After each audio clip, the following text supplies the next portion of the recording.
Gálatas capítulo 5, verso 16. Quem achou, diga amém. Amém. Mas eu afirmo: andai pelo Espírito, e nunca satisfareis os desejos da carne. Porque a carne luta contra o Espírito contra a carne. Eles se opõem um ao outro, de modo que não conseguis fazer o que quereis. Mas se sois guiados pelo Espírito, já não estáis debaixo da lei. As obras da carne são evidentes, a saber, imoralidade, impureza, indecência, idolatria, feitiçaria, inimizades, rivalidades e ciúmes, ira, ambição, egoísmo, discórdia, partidarismo, e inveja, e bebedeiras, e orgias, coisas semelhantes a essa, contra as quais vos previno, como já vos preveni antes. Os que praticam tais coisas não herdarão o reino de Deus. Mas os frutos do Espírito é amor, alegria, paz, paciência, benignidade, bondade, fidelidade, amabilidade, domínio próprio. Contra estas coisas não existe lei. Os que são de Cristo já crucificaram a carne juntamente com suas paixões e desejos. Se vivemos pelo Espírito, andemos também sob a direção do Espírito. Não nos tornemos orgulhosos, provocando uns aos outros e tendo inveja uns dos outros. Fala conosco, ó Pai, porque precisamos ouvir a Tua voz. Fala com a Tua igreja, Jesus. Fala conosco, porque viemos aqui foi para ouvir Tua voz, foi para te adorar, te bendizer, e desconhecemos qualquer voz que não venha de Ti. Então fala, Senhor, porque Tua igreja precisa e depende da voz do Senhor para caminhar. Aleluia. É isso que eu te peço e te agradeço. Glória a Deus. Em nome do Teu Filho amado Jesus Cristo. Amém. Amém, E amém. Jesus. A carta aos Gálatas foi uma carta que exigiu muito do apóstolo Paulo. Exigiu porque foi uma igreja fundada no interior da Galácia, onde Paulo deixou todo o ensinamento apostólico para aquela igreja. E lá no capítulo 1 já destaca a vulnerabilidade daquela igreja. Era um povo muito volúvel, era um povo que mudava de direção facilmente. E na verdade, se olharmos na história da igreja, se olharmos na história dos juízes, o povo ficava 40 anos com o juiz, obedecendo todas as ordenanças de Deus. 40 anos andando certinho ali. O juiz morria, o povo se desviava. Com os Gálatas não precisou Paulo morrer, não. Precisou apenas ele se ausentar daquela igreja por 6 meses. E quando ele encontra, ele chega num lugar onde ele não imaginava que os judaizantes iriam penetrar. Eles descobrem ali no interior da Galácia, na região da Galácia, que tinha um povo, uma igreja de Jesus Cristo, fundada pelo apóstolo. Então os judaizantes se infiltram, como diz Judas, e começaram a torcer todo o ensinamento de Jesus Cristo deixado àquele povo. Dali em diante foram aflorados todo tipo de confusão. Uma carta pequena de 6 capítulos, mas em determinado momento Paulo chega a chamá-los de canibais. Vocês são capazes, ou eram capazes de me dar um olho no lugar de vocês, e agora vocês estão matando e engalfiando. Essa é a palavra escalfiando uns aos outros. Então, no capítulo 5, ele lista sobre a liberdade da lei, a liberdade que há em Cristo Jesus fora da lei, não uma liberdade para libertinagem, porque dizer que eu sou livre é dizer eu faço da minha vida o que eu quiser. Quem manda na minha vida sou eu. Quem paga as minhas contas sou eu. Eu sou livre. Mas não é essa liberdade que a Bíblia fala. Essa liberdade que pensamos, ou pensamos não, que eu não penso, vou ser sincero, mas que muitos pensam, não é liberdade. Chama-se libertinagem. Na Bíblia tem essa resposta. Então muitos estão confundindo liberdade, o eu sou livre, com eu ser libertino. Viver na libertinagem. Não ser cobrado pelos seus atos imorais. Não dar satisfação da sua vida moral e ética diante da igreja e diante da comunidade. Por causa dessa ideia de que Cristo te libertou para você ser livre. Ele não nos tirou do império das trevas para nos colocar na libertinagem.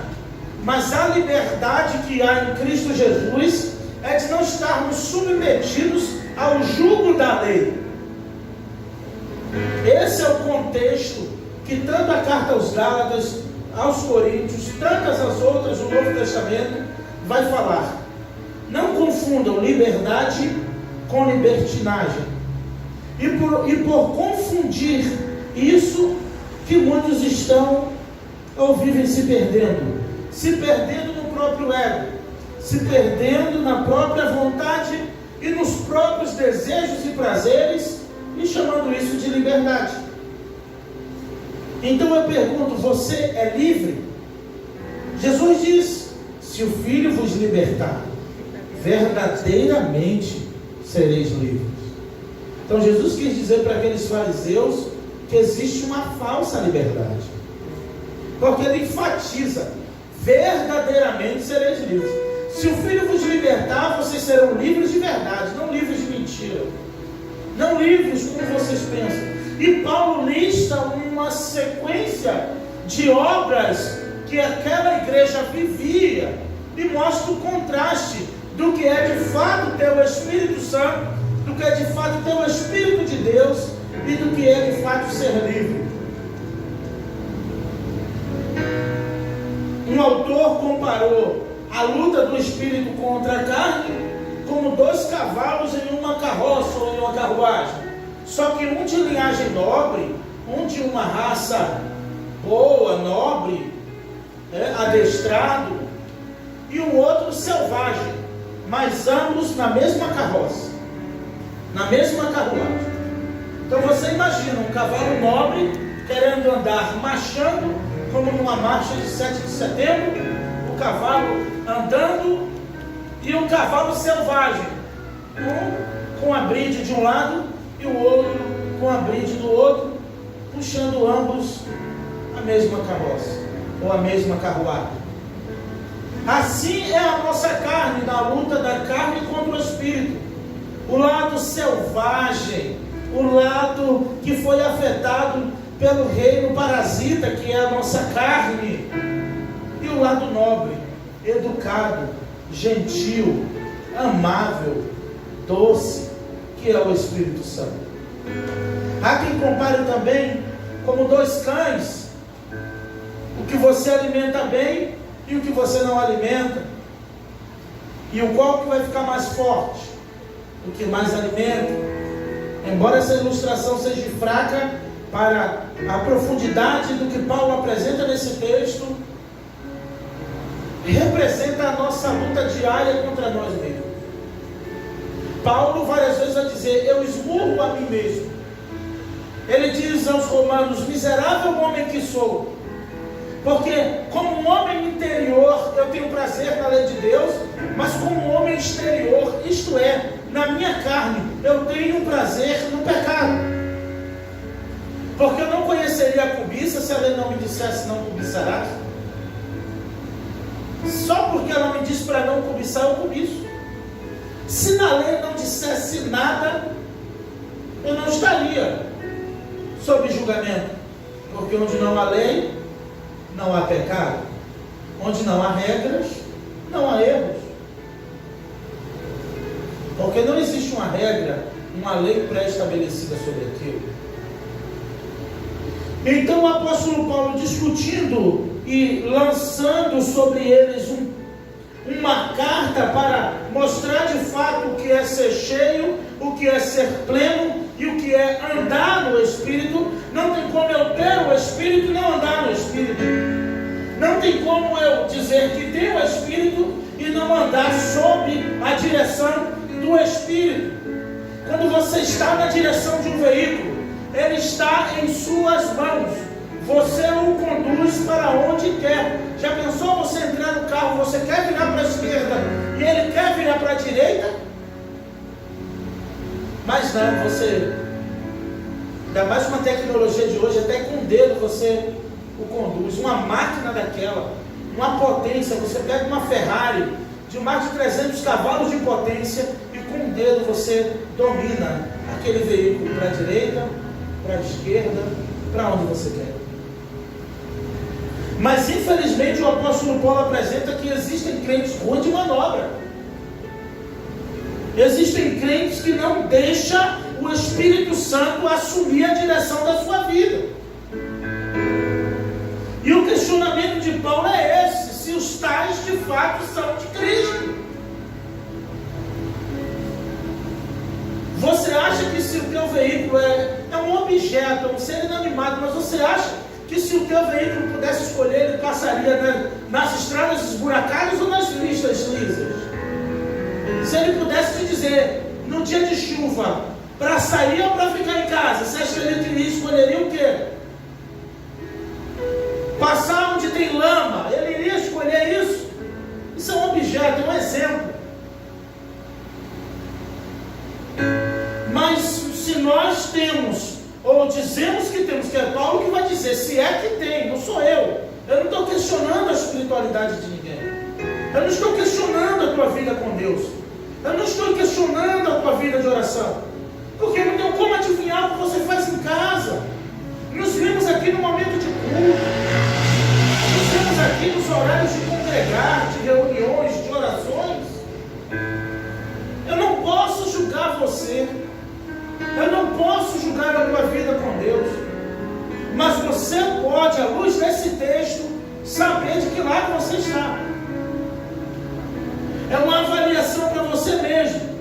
Paulo, para introduzir, na verdade, uma discussão, porque no verso 7 do capítulo 5, olha na tua Bíblia, ele diz assim: correis bem, quem vos impediu de obedecer a verdade? Quem vos convenceu de agir assim? Não vem daquele que vos chama, um pouco de fermento leveda toda a massa. Vocês estavam correndo bem, vocês estavam bem. Quem vos impediu de correr? Quem fez isso com vocês, tal não é de Deus.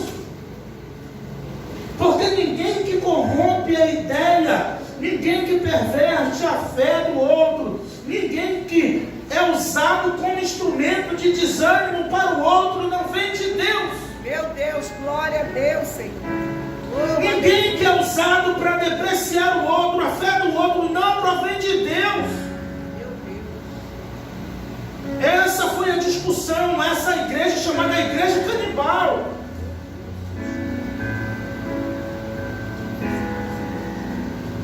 E ele disse: vocês não são cheios do Espírito, então eu vos afirmo, andai pelo Espírito e nunca satisfareis os desejos da vossa carne. E andar no Espírito, aqui está no imperativo, andai, andem. Vocês precisam andar no Espírito.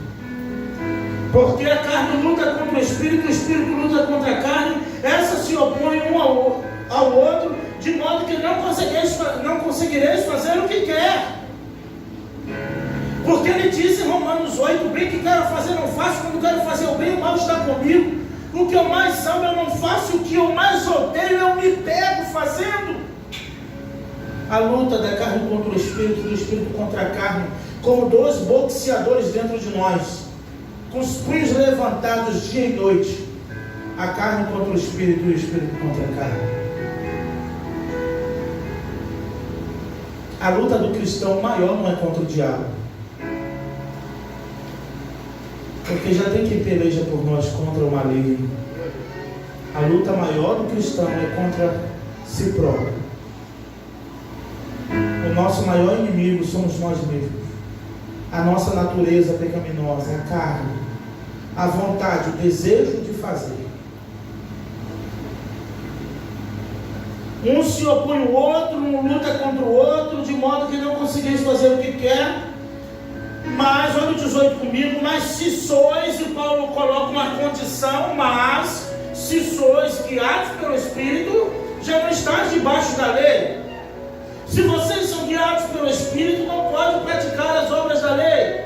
Se vocês são guiados pelo Espírito, tais coisas não podem predominar, prevalecer na sua natureza, na sua vida.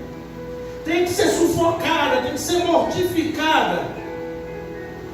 E aí, para deixar mais claro para os cristãos e para vocês nesta manhã, ele diz: as obras da carne são evidentes, a saber, são essas. E ele vai listar quais são as obras da carne: imoralidade, impureza e decência. Ele põe essas três em uma categoria só. São pecados de prostituição moral, tem a ver com porneia, com indecência, com lascívia.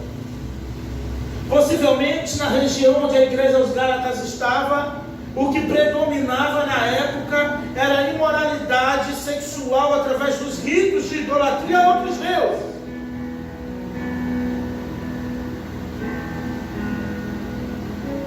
Desde Sodoma e Gomorra, a humanidade experimenta uma evolução nos tipos, nas maneiras indecentes e imorais de se relacionarem. Isso, de fato, tanto Paulo quanto Pedro escrevem na sua carta, isso há mais de 2000 anos atrás. Tem termos aqui que eu não vou precisar nem ilustrar para vocês, não vou precisar detalhar, porque como eles usam um termo desse há mais de 2000 anos atrás, que a humanidade já vivia afundada, e que hoje nós vemos em praça pública, que hoje nós vemos, e Paulo não está escrevendo isso para o mundo, para ninguém sair com panfleto evangelizando, não. Ele escreve isso para a igreja dos Gálatas.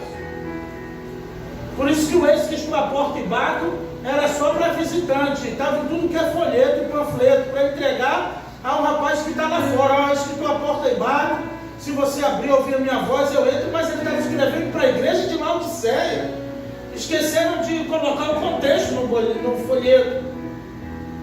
Era a igreja que deixou Jesus do lado de fora, a igreja de Laodiceia. Ele vai falar de algo que não queria que os cristãos vivessem mais sem tais práticas, porque se vocês agora fazem parte da igreja de Cristo Jesus, essas práticas têm que ser eliminadas do vosso meio. Elas não podem existir, ou melhor, elas não podem predominar, prevalecer a vida de um servo do Senhor. Meu Deus, Senhor. Parece, principalmente quando o assunto é imoralidade, impureza, indecência, adultério, orgias, pornografias, parece que são coisas de outro mundo. Parece que não é para a igreja atual, parece que é coisa do tempo passado. E por isso pouco se fala de santidade. Por isso pouco se fala de alguns temas que não dá ibope, ou que quando são ditos parece que são direcionados, mas não são. Era o que a igreja de Gálatas estava vivendo. As obras da carne são evidentes, a saber, imoralidade, impureza, indecência, idolatria, feitiçaria, inimizades, rivalidades e ciúmes, ira, ambição egoísta e discórdia e partidarismo. Olha a sequência e olha a lista de coisas que o apóstolo vai destacar. A idolatria, que é a vida cheia de falsos deuses. Hoje muitos, na verdade, eles não têm um ídolo, uma imagem de gesso na sua parede, mas eles têm tantas coisas em suas vidas que idolatram e que colocam Deus, que colocam no primeiro lugar de suas vidas. E tudo aquilo que toma, ou que você dá mais atenção, definição do que é Deus, é o teu Deus. Ainda que seja teu filho, ainda que seja teu esposo, ainda que seja tua casa, tudo que você põe na frente de Deus como prioridade passa a ser o teu Deus. É o teu ídolo. Como se você não conseguisse viver sem isso. E quando perde, você descobre às vezes o caminho da igreja, o caminho da oração, o caminho da intercessão, o caminho da busca. E a gente descobre que não consegue viver mesmo sem Jesus. A gente descobre em certo ponto da nossa vida que trabalhar é importante, que estudar é importante, que família é importante, filhos são importantes. Mas Jesus quem disse, quem ama mais o pai ou a mãe do que a mim não é digno de mim. Mateus 10:38. Quem ama mais fazenda, riqueza, o que for do que a mim, não é digno de mim. Eu vim para trazer espada, eu vim para causar dissensão. Ouvi isso de Jesus, Jesus está arrumando confusão. Ele está dizendo que tudo você pode fazer, você pode ter, você pode conquistar, você pode almejar, mas quando isso entrar em conflito entre você e Deus, aí é o teu Deus. Porque com teu Deus tu pode tudo. Porque teu Deus nunca deixará de ser teu Deus. Porque teu Deus é vivo, é eterno para todo sempre. Amém. Amém. Glória a Deus. Há uma situação a resolver aqui. O apóstolo Paulo destaca a situação moral, a situação ética em que aqueles cristãos viviam, idolatria, feitiçaria, inimizades, rivalidades, ciúmes, ira, ambição egoísta, discórdias e partidarismo. Parece que nada disso acontece no meio do povo de Deus. Não acontece imoralidade, não acontece impureza, nem indecência, idolatria, feitiçaria.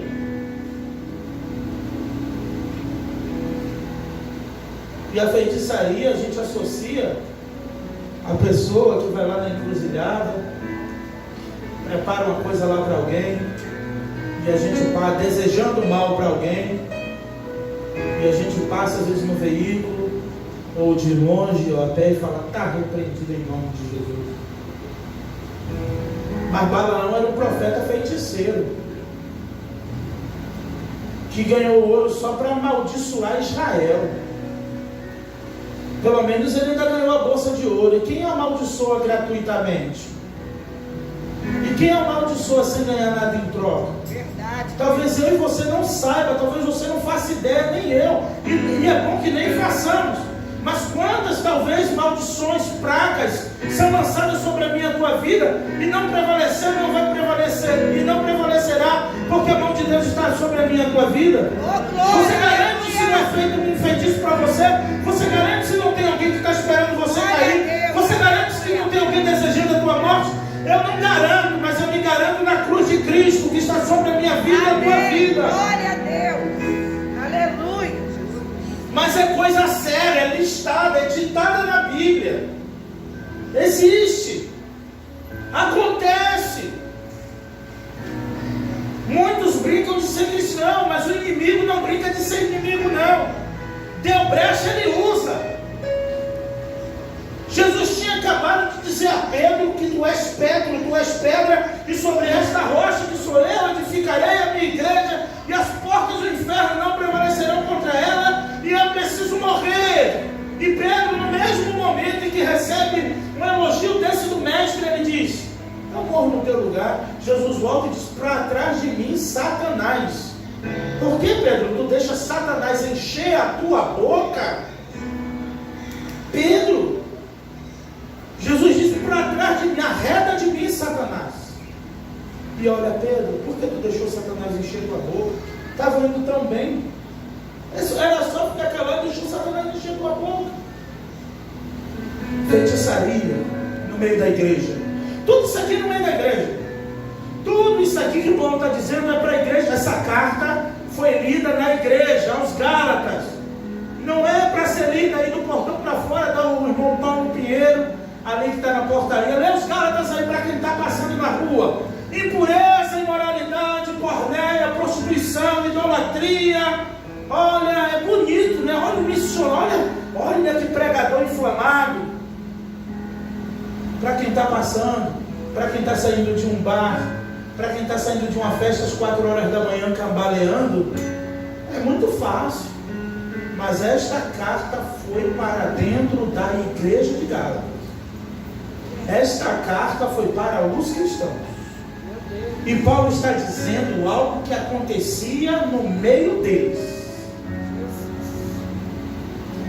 Que glória a Deus não acontece no nosso meio. Eu estou pregando só por pregar.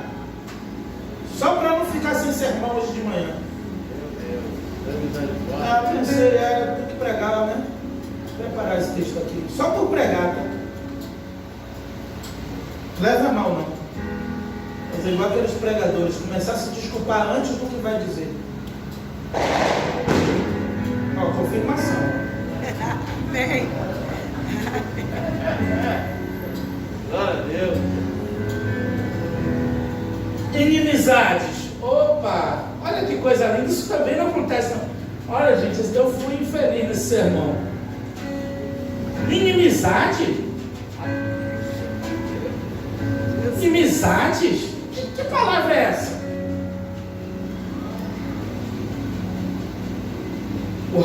O apóstolo Paulo, a Bíblia, o Novo Testamento vai dizer do amor sincero e não fingido.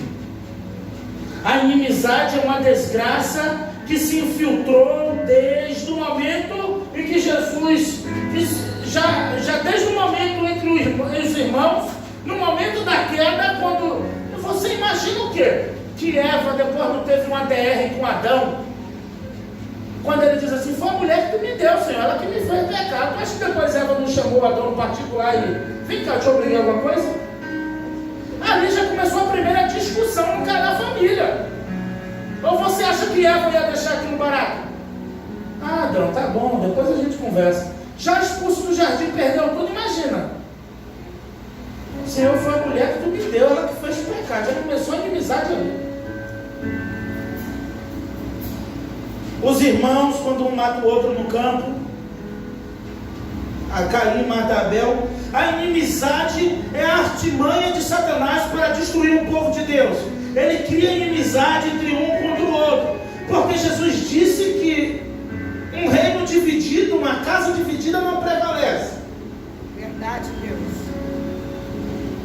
E aí falar isso parece coisa de outro mundo. Quando eu fazia parte de sucessão de cargos de uma determinada igreja, eu fazia parte. E aí eu, novo naquele lugar, eu dizia, eu vi aquela pessoa com potencial e aquela com potencial também. Olha, não pode não, porque esses dois aí não se bicam. Não pode botar fulano com ciclano que se matam. Não pode botar fulano com ciclano porque se odeia, não se dá bem, não vai fluir. Ah, pastor, eu quero, mas se fulano for, eu não dou. É desse jeito. E você ceia pra quê? Pra que tu pega o cálice e o pão e bebe e come? Verdade, Deus. Pra que tu tens o teu envelope de dízimo e fica tentando chunchar ele para entrar aqui no gasofilato? Se a Bíblia diz, quando tu trouxer tua oferta no altar, e tu te lembrar que tem algo contra teu irmão, deixa a tua oferta no altar, se reconcilia com teu irmão e depois coloca a tua oferta. Meu Deus, A oferta é bom, irmãos, mas a oferta de tolo você só está botando. Meu Deus, é verdade. Todo pastor quer todo mundo ofertando e dizimando, glória a Deus, aleluia. Mas se tu te lembrar que tem alguma coisa contra o teu irmão, a Bíblia que diz, Jesus que diz, volta, se reconcilia com o teu irmão, depois tu faz a oferta no altar. Sabe por que Jesus falou isso? Porque ele nunca ficou preocupado com ouro e com prata, ele sempre se preocupou com vidas. Aleluia. Pessoas. Glória a Deus. Verdade. Inimizades não podem prevalecer dentro da casa de Deus. O espírito da discórdia, da inimizade tem que cair por terra. Você precisa eliminar isso da tua vida. Se você tem inimizade com alguém, você precisa se reconciliar com essa pessoa. Para você ficar bem, mesmo errado, mesmo certo, mesmo com toda razão, só para você ficar bem e liberar essa pessoa de você, peça perdão se for possível. Mas você não pode viver em inimizade. Eu admiro pessoas assim. Tem um conflito que tiver, porque somos pessoas, somos seres humanos. Reuniões, o que for. Mas que o seu coração não guarda mágoa nenhuma, rancor nenhum. Isso não é ser falso não, irmãos. Isso é superar. Isso é ceder. Isto é abrir mão por causa de Cristo. Você pensa que com ranço, você pensa que com essa reserva que você tem, você vai entrar no céu? De um Deus que te perdoa todos os dias. Vai alimentando como a erva daninha. Às vezes nem a pessoa sabe.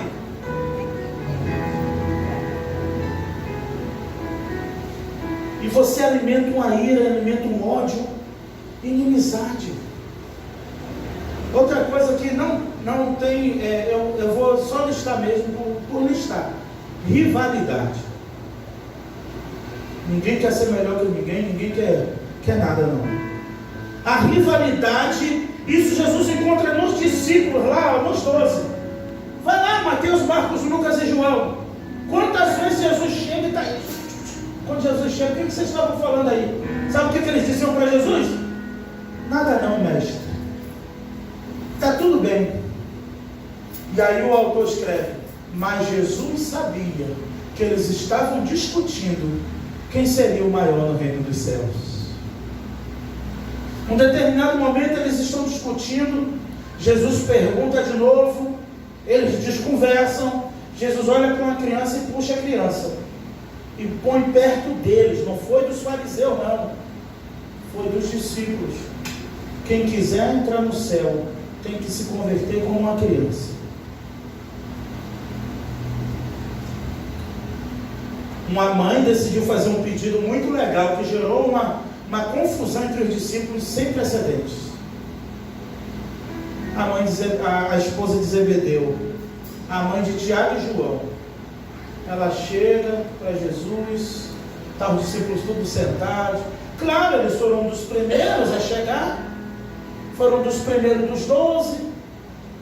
E ela pergunta: Senhor, permita que na tua glória o meu filho, um filho meu, sente à tua direita e o outro filho meu à tua esquerda. Jesus olha para aquela mãe e diz assim: porventura eles poderão beber o cálice que eu estou prestes a beber? E quanto a sentar à direita ou à minha esquerda, não compete a mim, mas a meu Pai. Vê lá o que a Bíblia diz depois. Os 10 caíram para dentro dos dois. Foi chorar com a mamãe, né? Foi pedir vaga lá no trono, lá no primeiro lugar, lá no céu. Rivalidade. Espírito de rivalidade. Espírito de competir. O espírito, o desejo de ser melhor, fazer o melhor do que o outro. O desejo de não ver o outro fazer, mas não tem a capacidade de fazer. O desejo de criticar quem faz, mas se der na mão para fazer, não faz. É só instrumento de discórdia.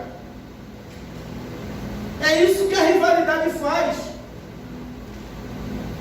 O que é que o rival faz com o outro? Começa a diminuir, a depreciar, começa a falar, começa a provocar. Mas faz agora. Não faz.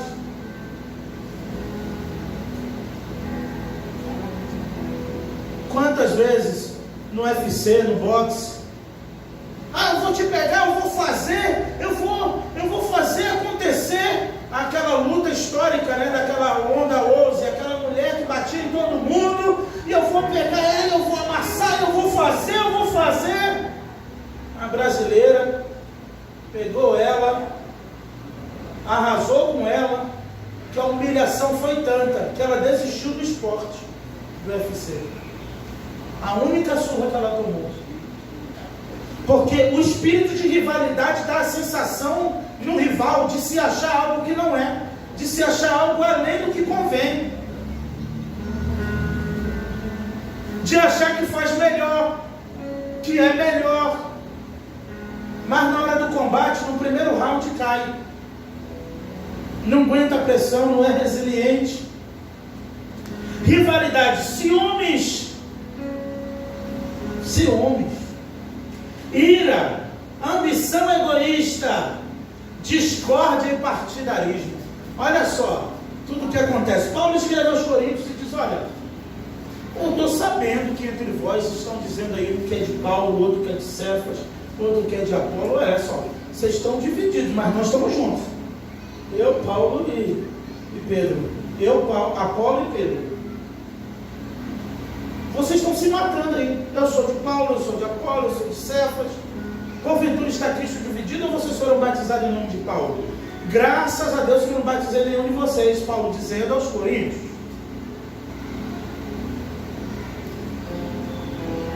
Por causa do espírito da discórdia. É o fermento que Paulo diz aqui, olha, no verso 8. Um pouco de fermento leveda toda a massa. É instrumento da discórdia. Ele é sementeiro da discórdia. Ele ou ela, seja quem for. Um pouquinho de discórdia ali, um pouquinho de discórdia ali. E só vê o circo pegar fogo. Um pouquinho de discórdia ali, um pouquinho de discórdia aqui. Mas só na pista e fora. Aqui não. Partidarismo. O espírito partidário. A gente fala de política e que não pode falar de política. Não pode dizer quem é candidato. Eu não posso dizer aqui, ditar para você quem você tem que votar, quem não tem que votar. E não tenho que exaltar político nenhum aqui, a não ser Jesus Cristo, que é o nosso Senhor e Salvador, e que não é político. Mas na época de Jesus já tinham facções que tramavam para o matar, para o destruir. E quantas vezes eles não iam tramados para assistir o sermão de Jesus, para depois lhe matar, e Jesus nem sabia. Jesus sabia sendo Deus, né? Mas se fosse eu, não saberia. O culto está cheio hoje, olha, até os fariseus vieram, oh glória! Até os saduceus, os escribas, os anciões, está todo mundo aí para ouvir o sermão de Jesus. Era nada. Era esperando uma ocasião para depois do culto pegar Jesus lá em Jerusalém, ó. Aí voltam. Cadê o homem? Conseguiu pegar não? Aí dois dizem assim: olha, nunca vi alguém pregar com tanta autoridade. Quase eu fico lá também. E sabe o que é pior? Se a gente pega ele, a multidão acabava com a gente. Mas foram encomendados para pegar Jesus para o matar. A discórdia é uma coisa terrível, irmãos. O partidarismo é uma coisa que não vem de Deus. O partidarismo fazem as pessoas que não se amam, que nunca se deram bem, se unirem para uma causa maior. Pode observar isso, isso é empresa, isso é em tudo quanto é lugar. Isso é na vida, no dia a dia. Observe isso. Você fala assim, nunca se amou? Mas a discórdia, o partidarismo, a ambição egoísta, a ira, o ciúme, tudo isso são obras da carne. E quer que eu diga uma coisa? Tudo isso, todos nós... Olha, não tem um cristão aqui que possa ter essa audácia bendita de dizer: eu não tenho nada disso em mim. Porque são obras da carne. Isso faz parte da paixão carnal que temos. Isso não tem como você ser isento. Compreende isso? Compreende o que é que o apóstolo Paulo vai ao terceiro esse destino de mim um espinho na carne, que há um mensageiro de Satanás que vem me esbofetear a fim de não me gloriar. E Deus deve ter dito para Paulo, né? E a glória tem que ser tua ou minha? A minha graça te basta, que o meu poder se aperfeiçoa na tua fraqueza. Aleluia. Aí Paulo diz: então descobri que quando estou fraco, aí é que eu sou forte. Aleluia. Porque quando eu estou fraco é porque eu dependo totalmente de Jesus. E quando eu estou forte, eu não dependo, eu não preciso. Todas essas coisas, partidarismo, discórdia, ambição egoísta, ciúmes, rivalidades, inimizades. Verso 21, inveja. Inveja apodrece os ossos, diz o proverbista Salomão. Ezequias recebe a visita de uns amigos de um outro país, depois dos 15 anos de vida que ele ganhou. E Ezequias mostra onde era a sala chamada Casa do Tesouro. Verdade. E ele leva esses amigos. não me lembro agora se era do Egito ou da Babilônia, e ele abre, e ele mostra algo que nenhum rei nunca mostrou para o seu adversário. Verdade. Mas era tão aliado dele que ele mostrou, ele abriu e mostrou o caminho, o segredo, a chave, mostrou tudo. Passou um tempinho, quem veio? Com o endereço certo, com o local certo e hora marcada. Viu se tinha cachorro, não tinha. Viu se tinha largo, não tinha. Viu o que tinha e o que não tinha. E depois saqueou. Por causa da inveja, da riqueza do rei Ezequias.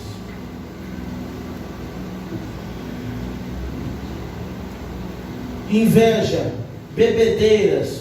E aqui a palavra que eu disse para vocês que há mais de 2 anos atrás, 2000 anos atrás, eles já usavam e que a gente não conhece essa palavra. Orgias. Orgias.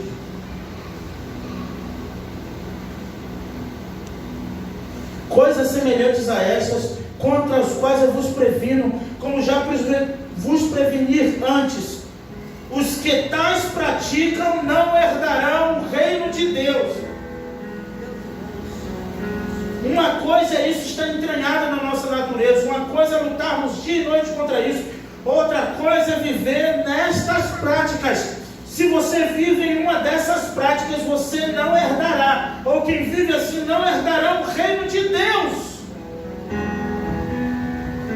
Isso é uma autoanálise, isso é uma autoobservação.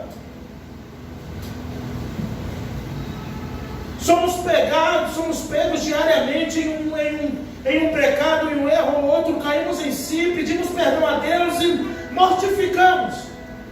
Mas não podemos ter prazer nessas coisas, não podemos viver praticando essas coisas, vindo à igreja, à casa do Senhor, no altar do Senhor, como se nada aconteceu.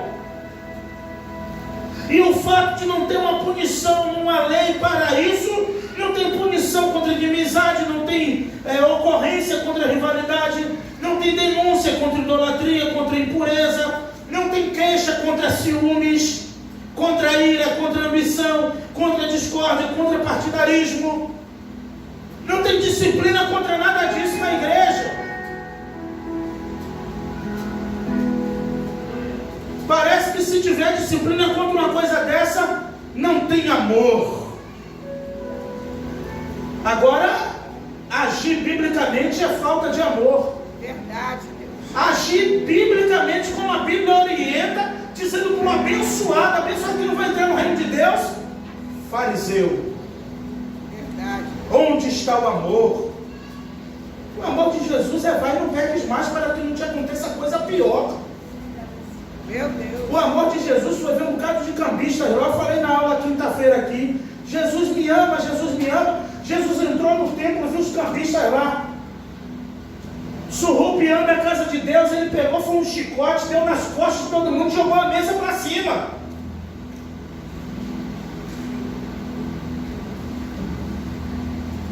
E aí a gente pergunta onde está o amor. O amor está na disciplina, porque o pai disciplina o filho que ama. Amém. Porque a disciplina é para restaurar, não para matar, é para dar vida. Mas os que praticam tais coisas não herdarão o reino de Deus. Mas contra essas coisas, rivalidade, feitiçaria, idolatria, imoralidade, impureza, indecência. Indecência.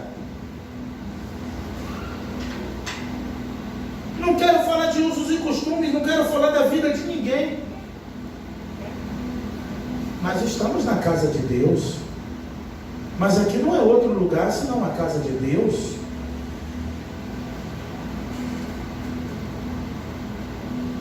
Quem pratica tais coisas não herdarão no reino dos céus.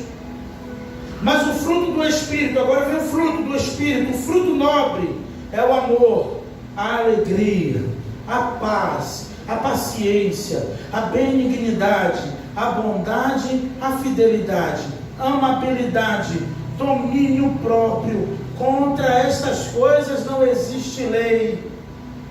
Contra o amor, contra o domínio próprio, contra a bondade, benignidade, fidelidade, paz, paciência, alegria, amabilidade e domínio próprio. Contra estas coisas não existe lei. Os que são de Cristo já crucificaram a sua carne e juntamente com suas paixões e desejos. Eu me lembro, eu preparando essa mensagem, eu me lembrei de algo que acontecia e o meu pai gostava, não era carpinteiro, mas gostava de fazer um banco, uma mesa. Os pais antigamente gostavam dessas coisas, né? Eu não faço nenhuma cadeira. O negócio é furadeira. Colocou lá, tá bom. Se puder chamar meu sogro, melhor ainda. Fui trocar um piso com ele, rapaz, que luta. Que labuta. E meu pai, às vezes, ele errava a martelada. Ele botava o prego aqui na madeira.